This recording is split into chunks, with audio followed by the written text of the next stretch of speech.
Hello friend, इथं आपण करणार आहे गॅस चालू.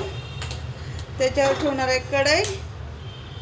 इथं निवडून घेतलेले स्वच्छ धुतलेले आणि नितळायला पाणी ठेवलेलं आहे. शेपूची भाजी आपल्याला करायची, शेपूची भाजी. इथं घेतलेले लसूण आणि मिरची, ते आता मिक्सरच्या सहाय्याने आपण बारीक करून घेऊया.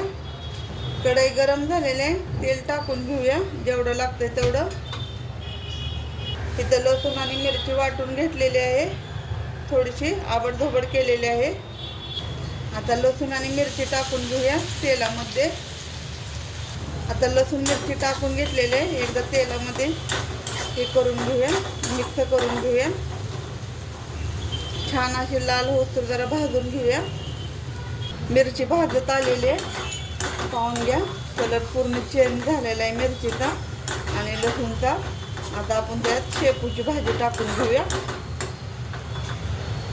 आता थोडी थोडी करून शेपूची भाजी टाकून घेतलेली आहे. आता मिरची आणि लसूणमध्ये एकजीव करून घेऊया.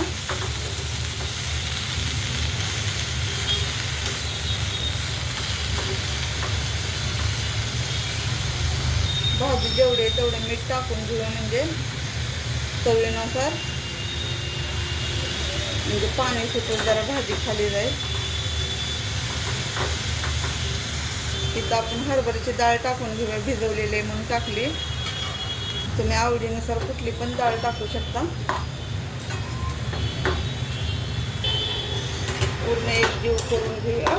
छान असा खमंग वास सुटलेला आहे मिरची लसूणचा.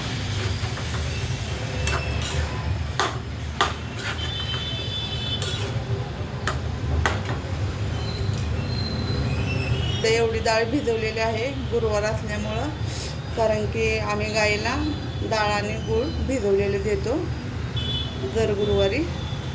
तुम्ही पण देत जावा, चांगलं असतं.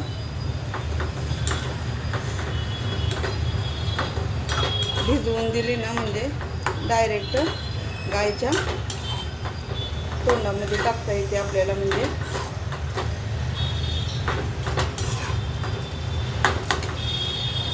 छान अशी हिरवीगार दिसते शेपूची भाजी. सुरुवातीला मीठ टाकलं ना, कलर चेंज नाही होत भाजीचा. आणि कुठल्याही भाजीला झाकण नाही ठेवायचं.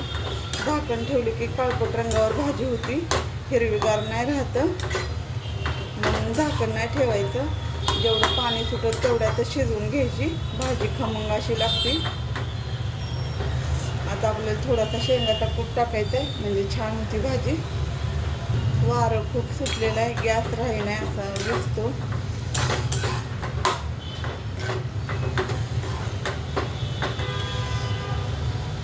एकदम थोडासा असा शेंगाचा कूट टाकते. तुम्हाला आवडत नसेल तर नका टाकू, पण ज्याला आवडते त्यांनी टाका आणि छान लागते भाजी. एक जीव करूया.